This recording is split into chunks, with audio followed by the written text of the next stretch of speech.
नमस्ते दोस्तों, आज की कहानी है बुजुर्ग मोहताज नहीं होते।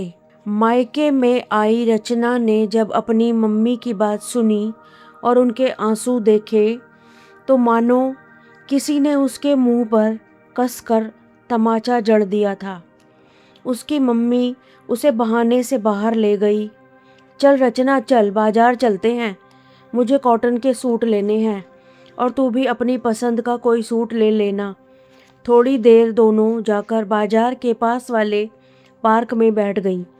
मम्मी ने कहा, रचना क्या बताऊं तुझे, 6 महीने बीतते ही तेरी भाभी रश्मि मेरे पीछे पड़ जाती है कि क्या सिर्फ मैंने ही सेवा का ठेका ले रखा है। जेठानी जी को भी अपनी जिम्मेदारी समझनी चाहिए।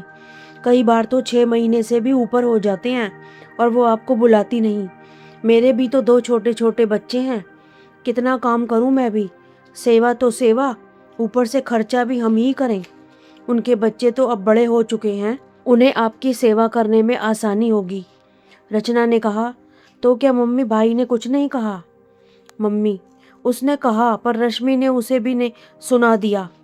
तुम तो ऑफिस चले जाते हो, तुम्हें क्या पता सेवा कैसे होती है। एक बार तो अजय ने रश्मि को बहुत डांटा, लेकिन 2-3 दिन चुप रहने के बाद वही राग अलापने लगी। रचना ने कहा, तो माँ आपने फिर क्या सोचा है?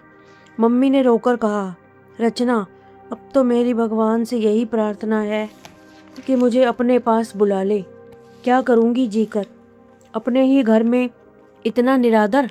रचना ने कहा, ऐसी बात मत करो माँ, विजय भैया के पास चली जाओ या कुछ दिन मेरे साथ चलो।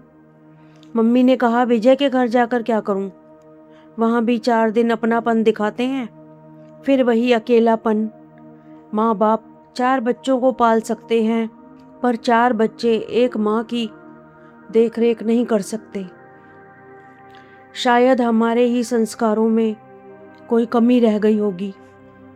रचना, चलो माँ बाजार चलते हैं, फिर घर जाकर रश्मि भाभी से बात करती हूँ। मम्मी, तू कुछ बात मत कर, रहने दे। रचना घर आकर रश्मि को समझाती है। रश्मि कहती है, आप मुझे उपदेश मत दो। मेरी एक सहेली आपके घर के पास रहती है, उसने मुझे सब बताया आपके घर के बारे में, कि कैसे आप अपनी सास को अपने देवर के घर पर छोड़ने गई थी और उन्हें बस में बिठा आई थी, वो भी लड़ाई करने के बाद। रचना को सच सुनकर ऐसा लग रहा था मानो रश्मि ने उसके मुंह पर उसकी माँ के सामने तमाचा जड़ दिया हो। यह सुनकर उसकी माँ भी उससे नाराज़ हो गई थी। रचना की नींद उड़ चुकी थी। सुबह होते ही वे अपनी ससुराल भागी और अपनी सास से माफ़ी मांगी और कहा कि अब आप कहीं नहीं जाएंगी, यह आपका घर है। ये सब मेरी माँ पर बीता तब मैं समझ पाई। मैंने आपको ना समझकर आपको बहुत पीड़ा पहुँचाई है, आपकी परिस्थितियों को नहीं समझा और कभी इस घर कभी उस घर जाने को मजबूर किया। आज मम्मी की बात सुनकर और आंसू देखकर समझ पाई हूँ कि मैं भी तो यही कर रही हूँ। हमारी ऐसी दुख देने वाली बातें ही बुजुर्गों को मोहताज बना देती हैं, वरना वे मोहताज नहीं होते। वे तो ठंडी छाँव देने वाले वृक्ष के समान होते हैं। हम बच्चे ही उन्हें समझ नहीं पाते और उन्हें बोझ समझने लगते हैं। सच तो ये है कि बड़े घर की नींव होते हैं और पूरा घर नींव का ही मोहताज होता है। अब मैंने अपनी गलती को समझ लिया है। मैं अपनी भाभी को भी सही रास्ते पर लाने की कोशिश करूँगी। मैं पहले खुद गलत थी तो उसे क्या समझाती। इसीलिए तो कहा जाता है कि जब अपने ऊपर बीतती है तब समझ आता है। और फिर धीरे धीरे उसने अपनी भाभी को समझा बुझाकर सही रास्ते पर लाने की कोशिश की और रश्मि सही रास्ते पर आ गई।